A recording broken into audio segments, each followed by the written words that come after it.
முதலமைச்சராக பொறுப்பேற்ற 100 நாட்கள் கடந்தும் ஜோசப் விஜய் கேப்டன் விஜயகாந்த் சமாதிக்கு வராதது ஏன் என தேமுதிக மாநில இளைஞரணி செயலாளர் விஜய பிரபாகரன் கேள்வி எழுப்பினார். மறைந்த தேமுதிக தலைவர் விஜயகாந்த் பிறந்த நாளை முன்னிட்டு 10 மற்றும் 12ஆம் வகுப்புகளில் அதிக மதிப்பெண் பெற்ற மாணவர்களுக்கு ஊக்கத்தொகை வழங்கும் விழா சென்னை அடுத்த அனகாபுத்தூரில் நடைபெற்றது. இதில் தேமுதிக மாநில இளைஞரணி செயலாளர் விஜய பிரபாகரன் பங்கேற்றார். தேமுதிகவுக்கு உரிய அங்கீகாரம் கிடைக்கவில்லை என வருத்தம் தெரிவித்த அவர் ஆளும் தாவேக அரசை விமர்சித்தார். மேலும் சட்டப்பேரவை விவாதங்கள் பட்டிமன்றம் போல் மாறிவிட்டதாக தெரிவித்தார்.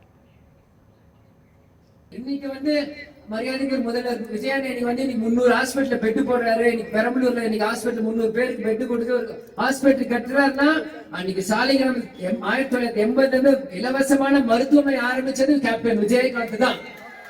அதே மாதிரி இன்னைக்கும் நீங்க எந்த கவர்மெண்ட் ஹாஸ்பிட்டல் போனாலும் இன்னைக்கு எல்லா பெட்டுக்கு பாத்தீங்கன்னா இலவசமா ஒரு காலத்துல 10 பெட்டாச்சும் இலவசமா கொடுத்திருந்தா கேப்டன் விஜயகாந்த் தான் இருக்கும்.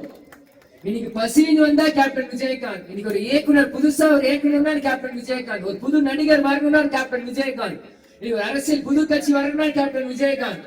இன்னைக்கு எல்லாத்துக்குமே கேப்டன் விஜயகாந்த் தான் ஒரு அடித்தளமா இருந்தார். ஆனா மக்களாக நீங்கள் அந்த கேப்டன் விஜயகாந்த் அங்கீகாரம் கொடுக்காத ஒரு மகனாக எனக்கு மிகப்பெரிய ஒரு வருத்தம் இருக்கு.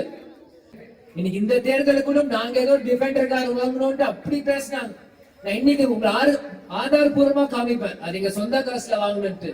ஆனா சட்டமன்றத்துல ஒரு தேர்தல் அபிடேவிட்ல 30 லட்சம் ரூபாய் கார் இருக்குன்னு அபிடேவிட்ல ஃபைல் பண்ணி சட்டமன்றத்துல ஐயா எனக்கு கார் இல்லைங்க ஐயா, ஆட்டோல வரங்க ஐயா, வாட்ச்மேன் யாருன்னு கேட்கிறான்னு ஐயான்னு கேட்கும் போது முதல்வர் விஜய் உனக்கு கார் தரேன்றாரு. இதுக்கு என்ன விஜயனோட பெருந்தன்மை கொடுக்கிறார். ஆனா கேட்கிறவர் அபிடேவிட் தேர்தல 30 லட்சம் ரூபாய் கார் இருக்குன்னு ஃபைல் பண்ணவரு காரே இல்லைன்னு சட்டமன்றத்தில் பேசும்போது இது என்ன தெரியுது? இங்க ஏமாற்றுறதுக்கு தான் இடம், உண்மைக்கு இடம் இல்லைன்னு தான் தெரிய வருது.